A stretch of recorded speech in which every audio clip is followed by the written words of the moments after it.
The name that means excitement is back. Bond.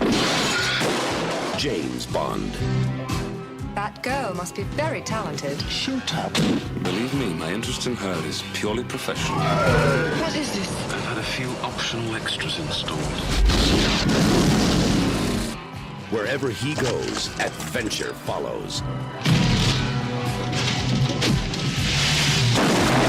Two of our men are dead. Koskov's named you. Then I must die. Eliminate him. Kill him!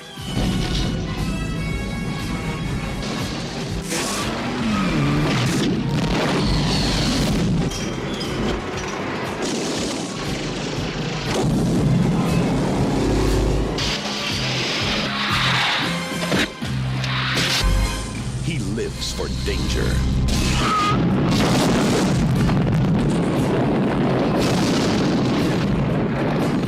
He lives for the moment. He lives on the edge. Whoever she was, I must have scared the living daylights out of her. James Bond, 007, The Living Daylights.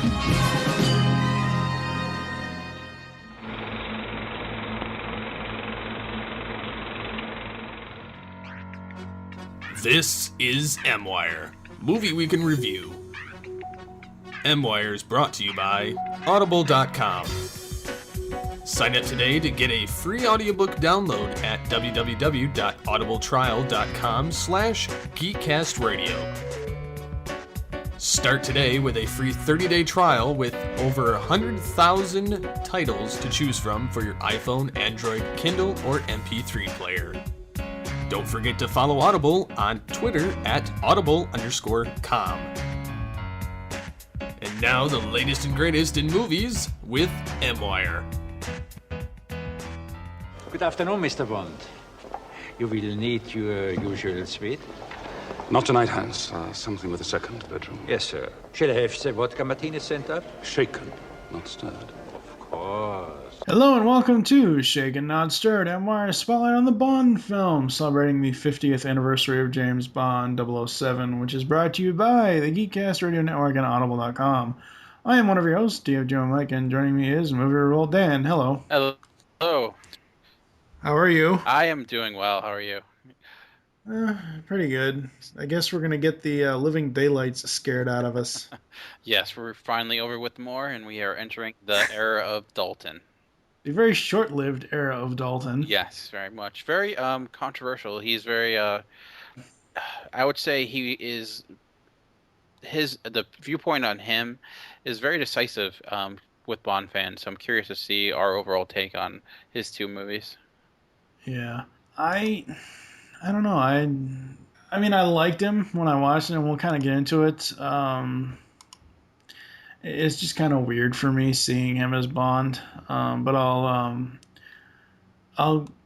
get into that after JT gives us just the facts on The Living Daylights. As we begin The Living Daylights, we see Secret Agent James Bond is in the middle of a training exercise with other MI6 agents at a military base near the Rock of Gibraltar. However, one of those agents is really an assassin who takes out the other MI6 agents before making his escape. Bond sees this and gives chase, eventually leaping onto the top of the assassin's getaway car. Fighting his way inside, Bond ignites the explosives in the back of the Jeep and then parachutes to safety, landing on the boat of a beautiful local woman. When he calls into MI6, he says he'll be there in 2 hours, which gives him plenty of time to romance his new friend. Bond is then assigned to Czechoslovakia to aid in the defection of a General Georgy Koskov during a concert recital. While covering the general from a sniper's perch across the street, Bond notices another sniper, a female cellist who is playing in the concert. Bond shoots the rifle out of her hand and then races with Koskov to an oil pumping plant where he shoves the mouthy Russian into a special missile pod that carries him across the Iron Curtain to Austria, where Q is waiting to usher him back to England. While he is being debriefed by Bond and MI6 Commander M, Koskov claims that the KGB's old policy of smrt spionem, or death to spies, has been revived by new KGB Commander General Leonid Pushkin. Koskov claims that Pushkin will travel to the city of Tangier in Morocco in 3 days for a trade convention, but is really there to begin assassinating spies on a list that Koskov provides. M orders a reluctant 007, who doubts Koskov's claims, to take out Pushkin and seemingly confirms the whole thing when he shows the death to spies note that was found on one of the dead agent's bodies. Despite being ordered to Tangier, Bond travels back to Czechoslovakia to check out the cellist sniper, Kara Milove, who turns out to be Koskov's girlfriend. 007 lies to Kara, saying he's a friend of Koskov's, and convinces her to travel with him back to England. Bond and Kara are chased by Russian state police as they head for the border, but Bond easily defeats them with the weaponry hidden inside his Aston Martin V8 Vantage, and they easily cross the border back into Austria. However, in Tangier, Pushkin has arrived to meet with an arms dealer named Brad Whitaker. The blowhard Whitaker attempts to sell Pushkin some new advanced weaponry, but the KGB commander cancels a standing order that Koskov put into play and demands the return of all the money. Whitaker then meets with Koskov, whose defection has now been proven to be false and had earlier effected an escape from MI6 with the help of the assassin Necros. Whitaker is furious at the idea of losing so much money, but Koskov assures him the British will send 007 to kill Pushkin for the death to spy scenario he has sold them on. Meanwhile, in Vienna, Bond spends time with Kara in hopes of gleaning more info about Koskov from her. Among other things, Kara tells the secret agent that Koskov bought her an original Stradivarius as a gift. Bond meets with Saunders, another MI6 agent, at a restaurant, who tells Bond that Whitaker actually bought the Stradivarius, establishing a history of financial payoffs between him and Koskov. However, Saunders is soon killed by a booby-trap door set up by Necros. Bond and Kara then travel to Tangier, and Bond meets with Pushkin at his hotel. Pushkin denies any knowledge of spirit spionum and tells Bond that Koskov was defecting because he was running from charges of embezzling government money. The two conspire to fake Pushkin's assassination at the conference the next day, which they hope will cause Koskov and Whitaker to advance their plans. Unfortunately for Bond, Koskov contacts Kara and convinces her Bond is KGB, sent to bring her back to Russia. She drugs 007 when he returns to the hotel they're staying at, and Necros and Koskov arrive to take him away. Bond and Kara are taken to a Soviet base in the Afghan desert, where the two-faced Koskov turns Kara over to the base commander as a defector after BSing his way onto the base with false claims of a secret mission for Pushkin. Bond and the heartbroken Kara are taken to the brig, where they meet Cameron Shaw, leader of the local Mujahideen fighting against the Russians. Cameron takes them to his village once they escape and informs Bond that Koskov is using the money he embezzled to buy a huge quantity of opium from another tribe. Bond deduces that the greedy Koskov plans to sell the drugs, keep most of the profit for himself, and still buy some weapons from Whitaker for the Russian army. When the Mujahideen meets with Koskov to complete the deal, Bond sneaks on board a transport truck to plant a bomb that will destroy the drugs, but is discovered when placing the bomb on a transport plane. Bond takes control of the plane and begins to take off, while Cameron Shaw and his forces battle the Soviets. Kara escapes from Koskov and takes off after Bond, driving a jeep up into the back of the plane as it takes off.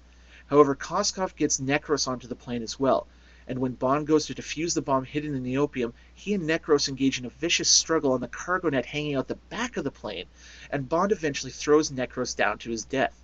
Bond and Kara escape just before the plane crashes into a mountainside and head back to Tangier. After making sure Kara is safe, Bond goes to Whitaker's house to dispatch Whitaker once and for all. Despite being taken by surprise, Whitaker manages to gain the upper hand over Bond with his concealed weaponry.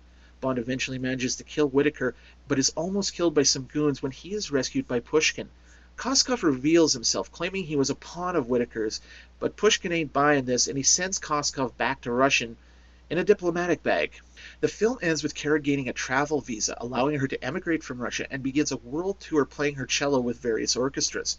However, before she leaves, she and Bond spend a night together, enjoying each other's company. Opening on June 29, 1987, The Living Daylights was directed by John Glenn, his fourth 007 film of the series. The film would make $191 million during its theatrical run, almost 5 times its original $40 million budget. The film starred Timothy Dalton, his first of only 2 Bond films, despite being sought for the role since the late 1960s. The film also starred Marion Diabo as the film's Bond girl Kara Milove, Jaron Crabb as Georgy Koskov, Art Malik as Cameron Shaw, and John Rhys-Davies as General Leonid Pushkin. The Living Daylight currently enjoys a 74% fresh rating on RottenTomatoes.com, as well as applause from critics and fans alike who welcome the return of realism and actual espionage to the franchise. What, you thought Moonraker was based in reality? Janet Maslin of the New York Times said Dalton was the right pick for Bond, as he brought the right combo of looks and energy that the series had been needing. And Austin Kennedy of Film Geek Central also loved the film, saying the film was one creator Ian Fleming would have been proud of, and that the script elevates the film over other Bond adventures. However, Roger Ebert, ray of freaking sunshine that he is, said the Bond films were so familiar by now that it needed more humor injected into it.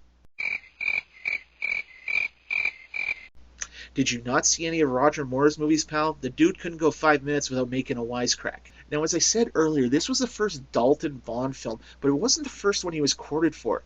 He was originally asked to replace Sean Connery in the role on Her Majesty's Secret Service back in the 60s, which he declined because he felt he was too young at the time. He was once again offered the part in the late 70s when production began on For Your Eyes Only, but once again declined the role. Other actors looked at for The Living Daylights included Sam Neill and Mel Gibson, as well as Pierce Brosnan and Sean Bean, who later went on to portray Bond and Alex Trevelyan, respectively, in 1995's GoldenEye. The film also enjoyed a bit of royalty during the scene where a Q-branch tech is testing the Ghetto Blaster. The missile fired from the boombox was actually set off by Prince Charles himself, who was touring the set during filming. And the film's theme song, entitled The Living Daylights, was written by Paul Wakhtar-Savoy of the pop group Aha. His bandmate Morton Harkett was also offered an on-screen cameo as a bad guy, but had to pass due to the group's touring of Japan. The Living Daylights is a great Bond film. It brought back a sense of realism that the series had been missing for quite some time, and it had a great Bond in the form of Timothy Dalton, who brought a sense of world-weary traveler and dangerous assassin back to the role of 007. It had action, intrigue, and a sense of stylish fun that's hard to resist. This has been Just the Facts for Living Daylights. I'm JT from Saskatoon. Back to you, Mike. Thank you once again, as always, JT. Very, very awesome of you to give us the Just the Facts here for The Living Daylights. Up until this recording for this series, for this spotlight here in MWire, I had never seen this one. I'm right there with you. I for some reason, I knew a lot about the Sean Connery films, the Brosnan ones, and Craig, but everything in between, I was rather, I'm a newbie on. I did not watch any of these movies until rewatching them now for this retrospective series. Yeah.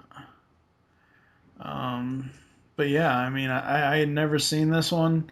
I remember seeing Dalton in License to Kill as a very, very young child. 10, 11, 12, somewhere around there I had seen him in that.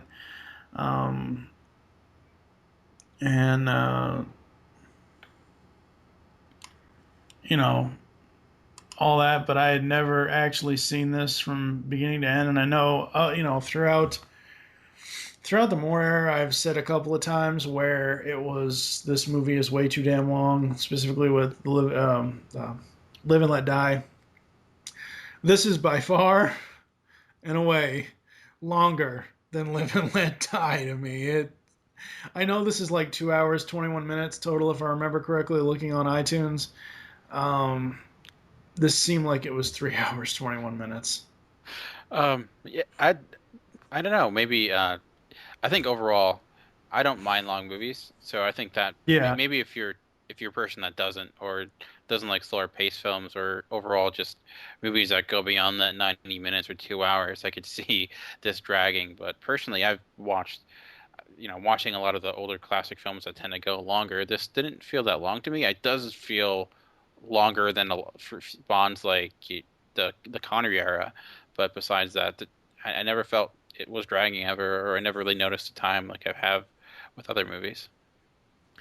I mean, it wasn't like I don't think overall that there are too many things in this movie that you could cut out and it wouldn't suffer, but it just, I don't know, there's just too much here for me, and it's not necessarily the time length. It felt like there was so much going on, so many different plots, so many workarounds, and so many dodging this and misleading you down. This film essentially suffers from way too many damn red herrings, I think. It does jump from location to location, and there's a lot going on. I do agree with that. It could have there we'll get into it more, but there's certain moments or certain places it goes that it didn't seem like it needed to. I think the last maybe 15, 20 minutes is a good example of what could have been left off and it would have been better. But I was never like looking at my watch ever, but I do agree there's a few moments that were unnecessary. Yeah. Yes. Let's talk about Timothy Dalton as Bond. What are your thoughts on Dalton as Bond? I feel Dalton is a reaction towards Roger Moore in the last movie.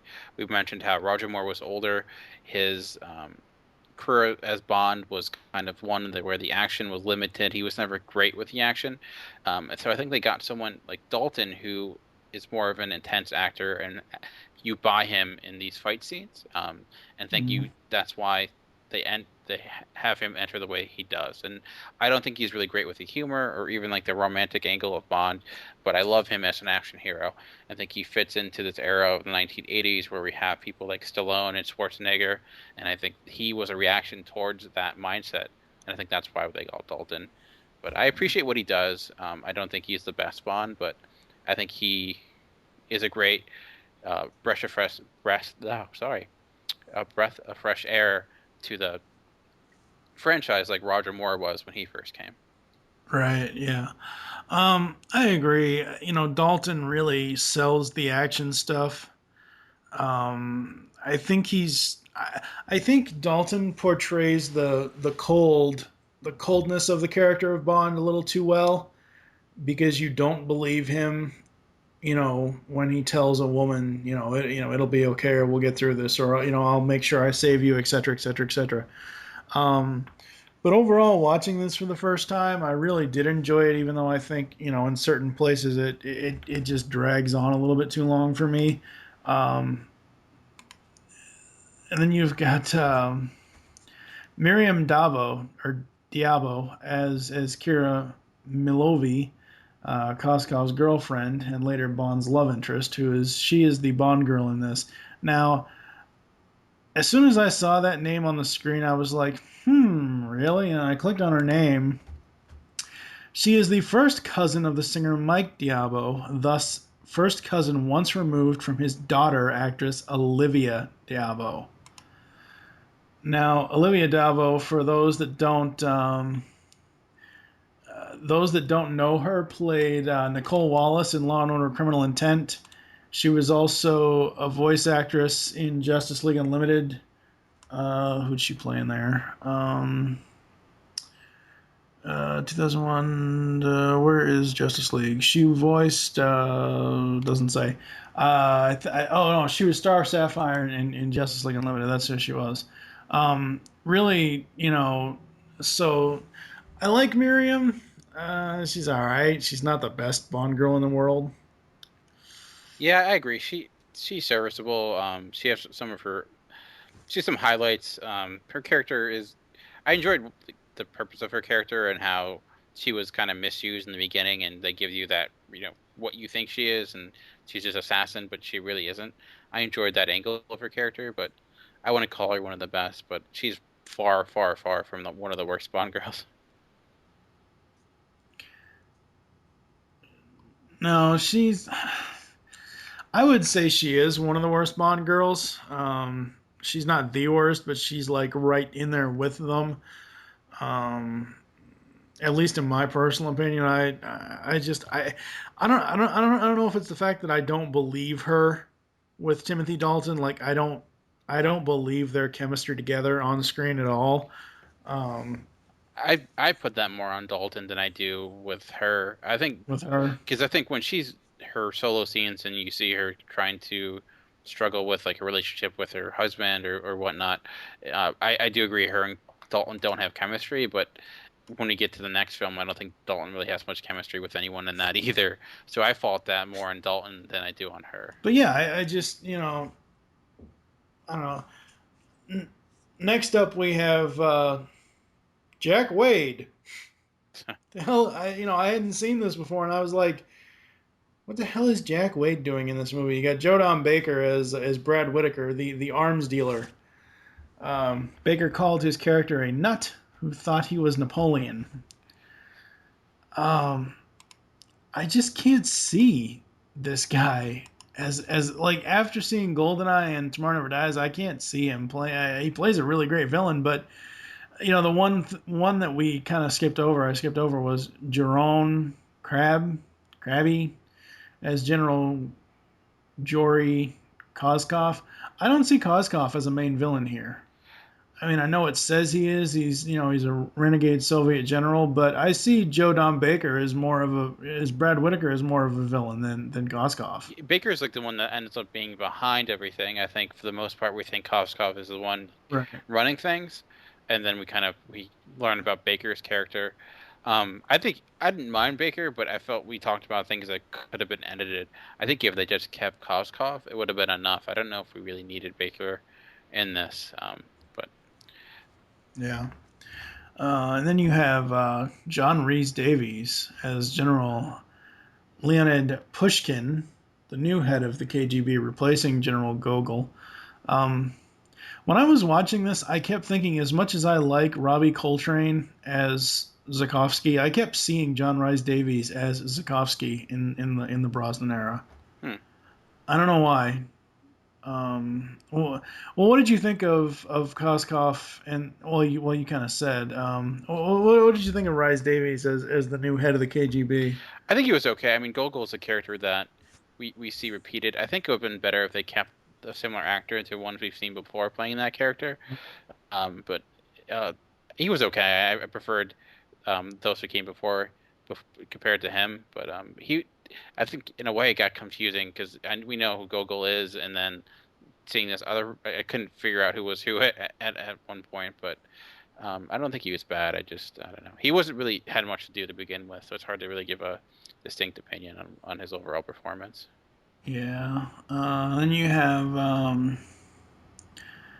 Robert Brown back as M.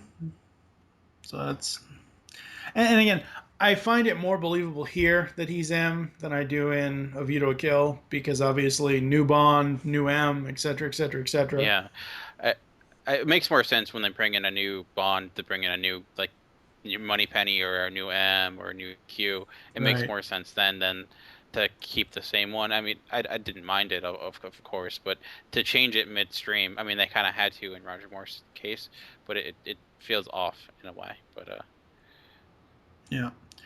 And of course, Desmond Llewellyn is back as Q. Very awesome. I don't know if again, it's a chemistry thing. I don't know if I can buy Dalton's Bond interacting with Q. It just doesn't, I don't know, it doesn't feel right to me. Yeah, I think it's because Dalton isn't great with the one-liners. He doesn't have a really good comedic talent. So in those Q moments, Llewellyn's kind of carrying him in those sequences, and it feels out of place for the Dalton character because he's more serious.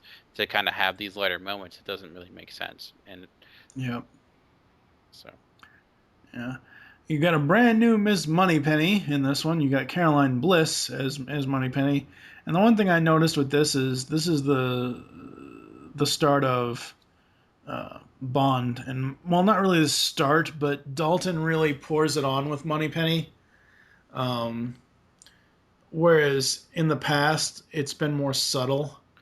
Yeah. As far as their affections towards each other, whatever they might be. I would say definitely in the Moore. I think Connery and Moneypenny had a better relationship than Moore did. I think Moore, overall, he was always, I think he wasn't great with that relationship with Moneypenny. But this is part of the reason why I don't fault Marianne Diabo as in her performance and her chemistry is because I never felt that Bond and Dalton had chemistry with Moneypenny either. So I put that blame more on Dalton than I do on those two characters and those two actresses. Yeah. Overall, I think it's a good cast.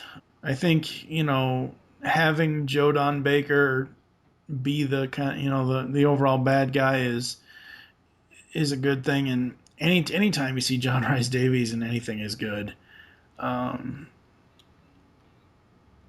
Again, I still think that it goes on a little bit too much.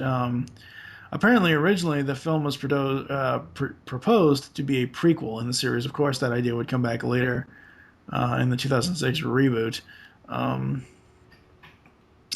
don't know if I buy this as a prequel. Yeah, I couldn't see it. I mean, they would have to change a few things for sure. I mean, Gogol for one, because they obviously know each other. In a, Yeah. it's a hard balance to make because it's how do you bring a new Bond in? There's so much more history now than even Connor when Roger Moore came in. So it's like how do you transition this Bond into this new era and still try to keep all this other stuff that happened before? So I understand the need or the want to reboot. I think it'd be possible for them to go down that route, but I think it was the right choice not to. I think Yeah. they it's something I think you should stay away from until you have to do it. And I don't think they're at the point where they need to reboot it yet. I think it's fine to keep it going the way that they're going. And then we've got we kind of talked about it in the Geekcast radio episode as far as the casting goes. Initially Dalton didn't want to do it at the time back when he thought he was too young. And initially Pierce Brosnan was going to be Bond in these two films. But of course, he was tied to NBC with Remington Steele. I'm glad Dalton got a chance to do it. At least two of the films. I do like him overall. For the most part, I think he's a cool and interesting and a different Bond.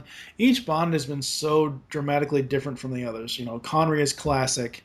Everybody, knows and loves, specifically for Dr. No and Goldfinger. Everybody knows and loves Connery for those films. And the same thing with Moore for, certain films of his, and the same thing for Dalton. I think every choice they've made has been a good choice, even though we may critique the fact that, Dalton might not have been the right choice because his acting doesn't, might overstate the role or might understate the role.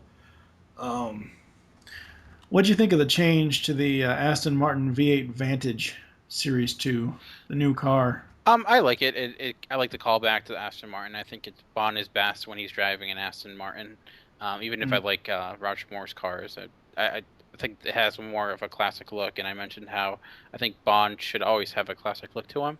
I still love the classic Aston Martin from GoldenEye, or sorry, Goldfinger. Jeez, I keep doing that too. But I enjoy it. I liked how it had the skis and its overall all the different tools and gadgets it had. I don't think it was as memorable as the one from Goldfinger, but I appreciate the callback to that movie. Yeah. All right, let's talk about the music in this. I see why Aha is a one-hit wonder. Yeah. It seems like they tried to repeat the success from A View to a Kill and didn't quite. Failed miserably. Exactly. Often when you try to repeat yourself, it doesn't work. If you're going to repeat yourself, don't get, someone.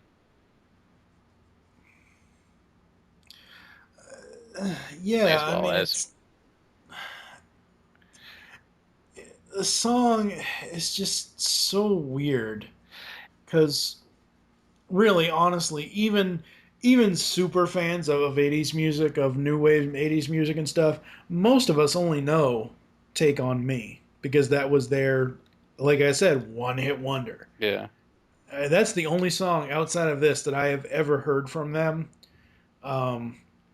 And I just didn't buy it. I like the title sequence though. I thought the title sequence imagery, I thought that was great. Yeah, very 80s. It was like the first music video in a Bond movie. Yeah. I thought that was absolutely amazing. All right, so getting into the highlights. What happened? Salt corrosion. I like that. I love the gadgets on this Aston Martin. They're so awesome. Love them.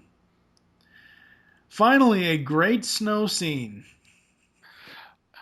The one with the cello? Yeah. The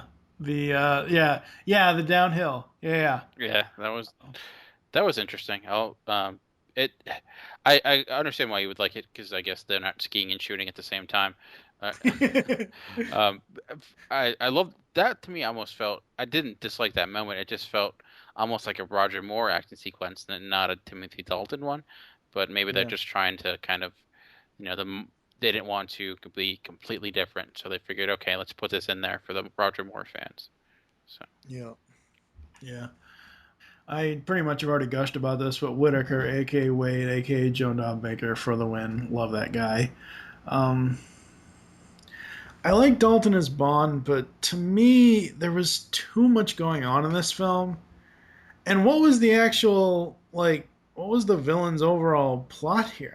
I mean, like I said, it was probably one of the worst spy movies ever. I mean, it felt to me that in general, not a Bond film, but in general as a spy movie, there was so much misdirection going on in this. I didn't know which end was up half the time I was watching it. it did have all these different moments that go together, and it leads you on one path, and then you end up in Afghanistan, and you find out, okay, this is all a ruse for the, it gets to the point where when you try to figure out, okay, what was the ultimate goal here, it's murky compared to the other movies, but Yeah.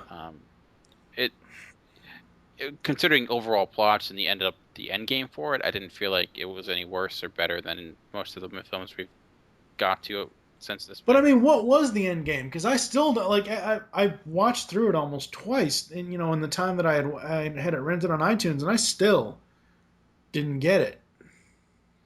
Yeah, it seems like he was trying the classic.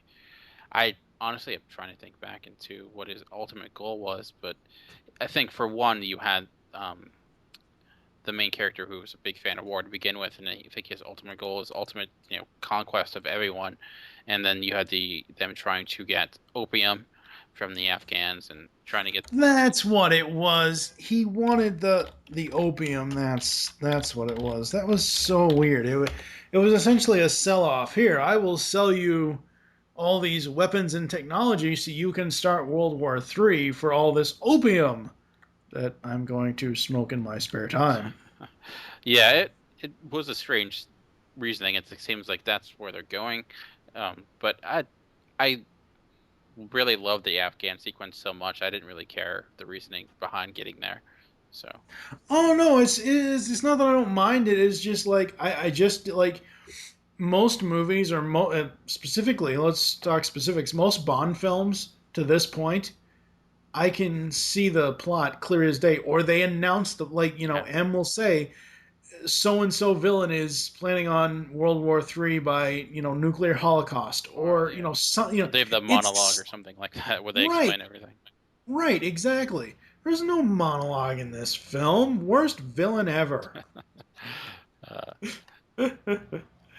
I don't know. What did you like about this one? We talked about the action, and I love how they introduced Dalton with the kind of training sequence gone wrong. And I didn't know this while watching it, but after going back and researching about this movie, apparently the two other 00 agents, one's supposed to look like Roger Moore and one's supposed to look like Connery. But I personally didn't pick up on that. I didn't find that out until I was learning about this film. I love how intense Dalton is. Overall, what he lacks, I don't mind because I buy him as an action star, and we got to. Oh yeah. So I after watching A View to a Kill, I love to watch an action sequence and not have a cut scene, and then I like to actually believe Bond is the person making everything work and not some stuntman. I totally agree with that. Yeah, I mean, and again, even now. Well, back then in '87, Dalton was not old, but he wasn't so young that he could pull off the stunts and the action scenes, unlike Moore before him. Yeah. And yeah, I absolutely agree. I love that about him. What else about this one did you like? The perfect example of that was on the airplane with the cargo net, and they're hanging off the cargo net. And that sequence was amazing. It was so well handled and so well edited. Yeah. And if they had Roger Moore, it would have worked. But the cut scenes, yes, you can tell that, okay, Dalton's not really hanging off an airplane, but it wasn't completely evident. It wasn't completely obvious that it wasn't him. And I thought that was one of the best stunts. It was so great. I love that moment. It was very tense and on the edge of your seat. That was that whole Afghan sequence overall I loved. Yeah. What I love about the plane sequence is the fact that when he tells her to drive into the plane, Yeah. and she does, there are securements because as soon as she opens the back and he ends up hanging out the back on, that whole, as soon as he ends up hanging outside the plane with the other bad guy, I was like, wait a second, that Jeep should be falling right now. But then I remembered, oh wait, no, it's secured by whatever magnetic or whatever the hell kind of security. So at first I was gonna have an issue with that whole scene because the Jeep didn't fall out of the plane when the thing opened, when the cargo door opened. But then I remembered, oh wait, no, they secured it. And I absolutely love when the damn plane crashes and they're driving out of the Jeep. That was amazing. Yeah, yeah. That was a lot of fun. And it's moments like that when you have a lot of fun moments and like intense action sequences when a plot that's kind of as strange as this one is, that I kind of don't even mind it. I don't even think about it because I'm just along for the ride.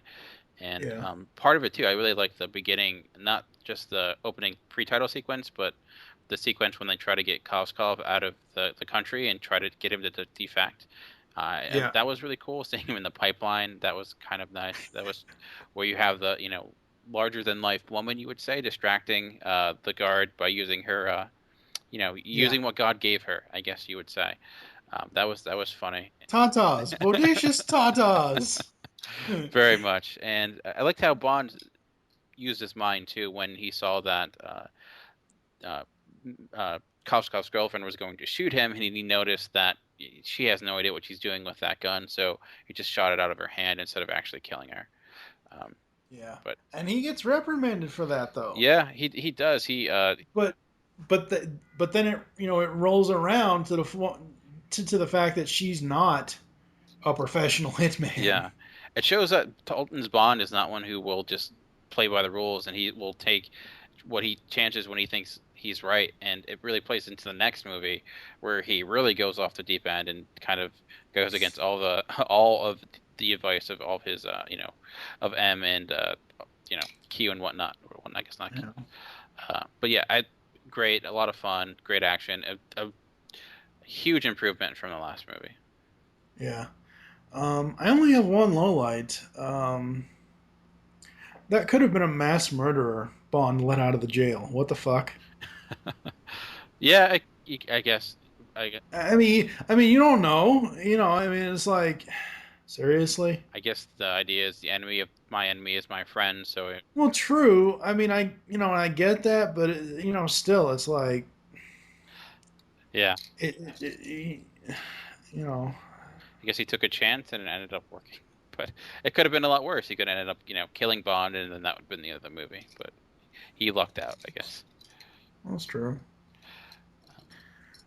Did you have anything that you didn't like about this one? I wasn't a big fan of the gadget he got in this. When Roger Moore started, he got the watch, and I like that gadget. But Dalton gets this little keychain that is activated through whistling, which seems very odd and not that practical.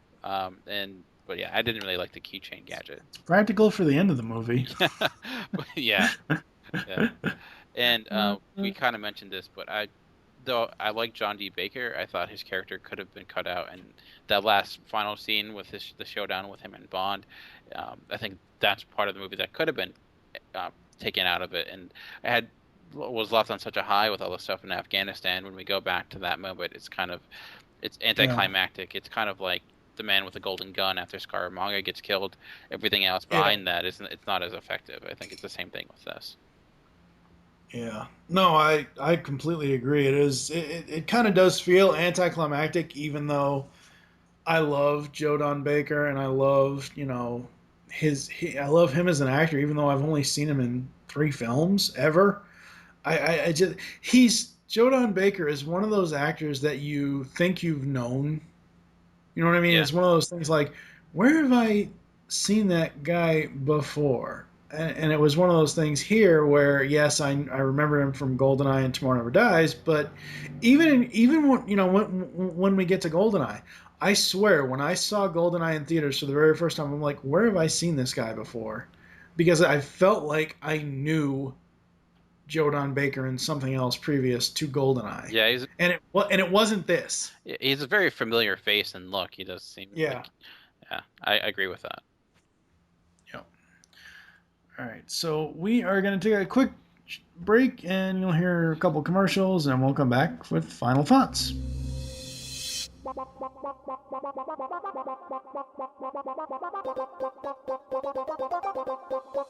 You can now hear the Geekcast Radio Network while on the go with Stitcher Smart Radio. Stitcher is a free use and talk mobile app available for your smartphone. And when you download Stitcher to hear Geekcast Radio, you'll have a chance to win money. Downloading is quick and easy. Just find Stitcher in the App Store. During registration, hit the promo code box and enter Geekcast Radio, all one word, to get automatically entered to win $100. The latest episodes of the shows will be waiting for you in your favorites. You'll get access to lots of other amazing shows too. Always available to you on demand, no syncing. It's Stitcher Smart Radio. Don't forget to enter promo code Geekcast Radio when you register.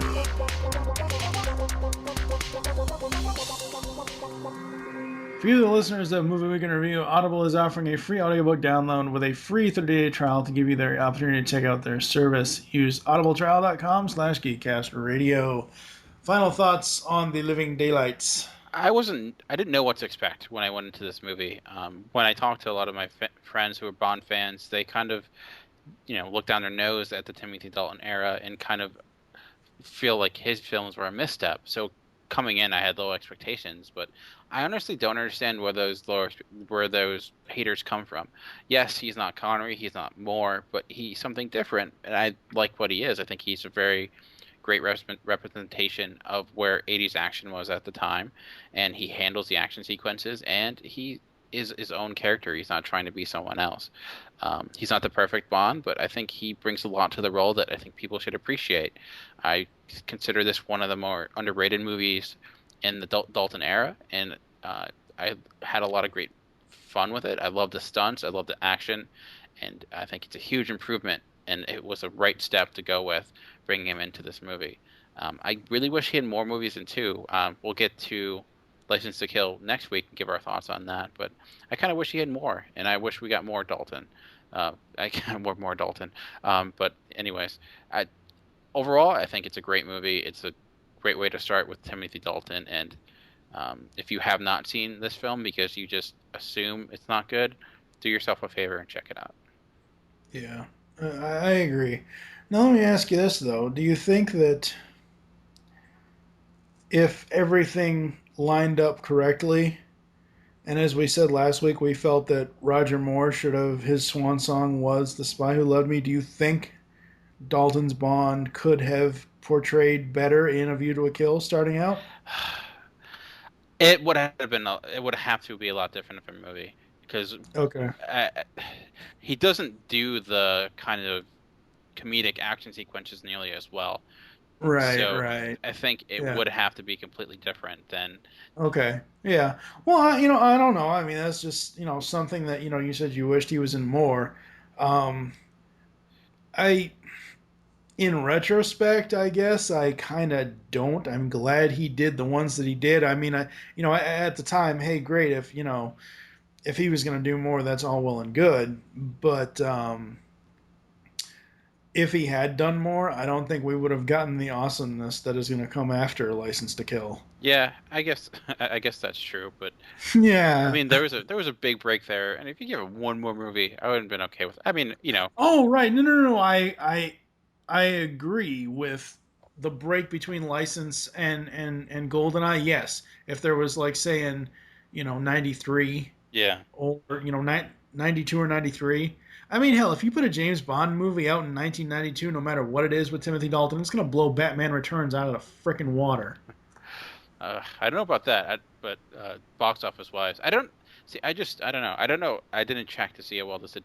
I think it was a hit. It wasn't a huge hit, but I just don't understand why so many people hate on this movie. I get it with other films, and even ones I like Live and Let Die.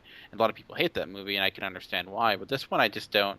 Maybe because it's not the Bond that we're used to, but I don't know. I personally. Yeah. I don't know. All right, so we hope you enjoyed the Bond film review here in MWire's Shaken Not Stirred series, and wish you'll join us next week when we'll be talking about License to Kill. For now, I am TFGO Mike with Movie World Dan. Thank you for listening. Until next time.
Just listen to Movie Week in Review on GeekCastRadio.com.